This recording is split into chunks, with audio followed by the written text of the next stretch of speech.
গরিব চাষির মডার্ন বউ। রমেশ গরিব কিন্তু শত পরিশ্রমী চাষি। লীলা শহর থেকে আসা ও শিক্ষিতা, তাই সে একটু আধুনিক ধাঁচের মেয়ে। রমেশের মা গ্রামের সরল মায়াময় বৃদ্ধা। গ্রামের মানুষ, কিছু বন্ধুবান্ধব ও পাশের লোকজন। গ্রামের সকাল, পাখির ডাক, মোরগের ডাকে দিন শুরু হয়। রমেশের মাঠে যাওয়ার প্রস্তুতি নিচ্ছে রমেশ। সবুজে ঘেরা ছোট্ট এক গ্রাম, সেই গ্রামেরই এক পরিশ্রমী চাষি রমেশ। নিজের মাটি, ঘাম আর বিশ্বাসে নিয়েই তার জীবন চলে। রমেশ মায়ের দিকে তাকিয়ে, মা জানো, আজ নতুন ধানের চারা রোপণ করব। বৃষ্টি নামলে ফসল ভালো হবে নিশ্চয়, তাই না মা? মা, যা রে বাবা, আল্লাহর উপর ভরসা রাখো আর খালি পেটে যেন না যাস, কিছু একটা খেয়ে যাস। রমেশ হাসি দিয়ে মাঠের দিকে হাঁটতে শুরু করে। শহরের বউ। একদিন রমেশ শহরে যায় কাজের জন্য, হঠাৎ পরিচয় হয় লীলার সঙ্গে। ভাগ্যের খেলা শুরু, রমেশের দেখা মেলে শহরের শিক্ষিতা মেয়ে লীলার সঙ্গে। তাদের কথা থেকে সম্পর্ক হয় আর সম্পর্ক থেকে বিয়ে পর্যন্ত গড়ায়। বিয়ের পর লীলা প্রথমবার গ্রামের আসে। লীলা গাড়ি থেকে নামছে। লীলা চোখ বড় করে, এই জায়গাটায় তোমার বাড়ি? রমেশ, এত ছোট ঘর, চারপাশে কাদা মাটি আর গরুর গন্ধ। রমেশ হাসি মুখে, হ্যাঁ লীলা, এটাই আমাদের গ্রাম, মাটির গন্ধ, পরিশ্রমের ঘাম, এগুলোই আমাদের সুখের আসল রূপ। লীলা ঠোঁট বাঁকিয়ে, দেখি কত দিন লাগে আমার এসব মানিয়ে নিতে। পিছনে গ্রামের বাচ্চারা তাকিয়ে হাসছে। রমেশের বুড়ি মা একটু চিন্তিত। অচেনা জীবন।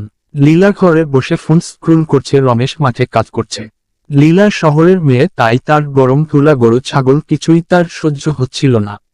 লীলার আগে, এখানে তো নেটওয়ার্কই আসে না, আমি এই জীবন কিভাবে কাটাবো এদের সাথে? আমি পারবো না এভাবে থাকতে। রমেশ শান্ত গলায়, লীলা একটু ধৈর্য ধরো, গ্রামকেও ভালোবেসে দেখ, মন ভরে যাবে।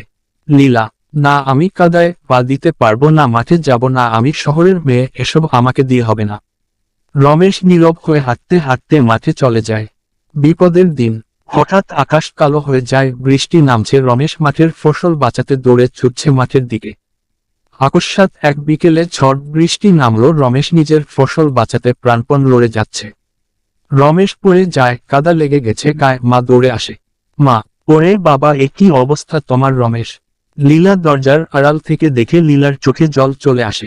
লীলা মনে মনে ভাবে, আমি এতদিন বুঝতেই পারিনি এই মানুষটাই আমার জন্য এত কষ্ট করে। পরিবর্তনের সূচনা। পরের দিন সকালে সূর্য উঠছে। লীলা মাঠের দিকে হাঁটছে, গলায় ওড়না, পায়ে খড়ম পরা। রমেশ চমকে গিয়ে, লীলা তুমি এখানে? তুমি এখানে কেন? লীলা হেসে, হ্যাঁ রমেশ, আজ থেকে আমি তোমার সঙ্গে মাঠে কাজ করব। আমার শহরের পোশাক না থাকলে না থাক, কিন্তু এই গ্রামের মাটি, এটাই এখন আমার গর্ব। দুজন একসাথে মাঠে কাজ করছে, গ্রামের লোকজন তাকিয়ে হাসছে। গ্রামবাসী, ওই দেখো শহরের বউ এখন গ্রামের গর্ব, সে এখন মাঠে কাজ করছে। নতুন জীবন। কয়েক মাস পর ধানের ফসল দুলছে, সবাই হাসছে। পরিশ্রম আর ভালোবাসায় জমেছে ফসল, জমেছে সংসারও। লীলা এখন গ্রামের মেয়েদেরও শেখায় কিভাবে নিজের হাতে গৃহস্থালী আর বাগান সামলাতে হয়। লীলা, রমেশ, আমি এখন বুঝেছি আধুনিক মানে বড় বাড়ি না, বড় মন। রমেশ হাসি মুখে, আর ভালোবাসা থাকলে গরিব চাষিও রাজা হতে পারে। দুজন সূর্যাস্তের আলোয় দাঁড়িয়ে ধানক্ষেতের দিকে তাকিয়ে হাসছে।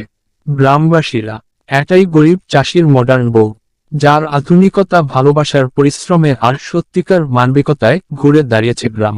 এই গল্পটিতে মাটির গন্ধ, গ্রামের আবেগ, শহরের আভিজাত্য আর ভালোবাসার মিলন, সব একসাথে।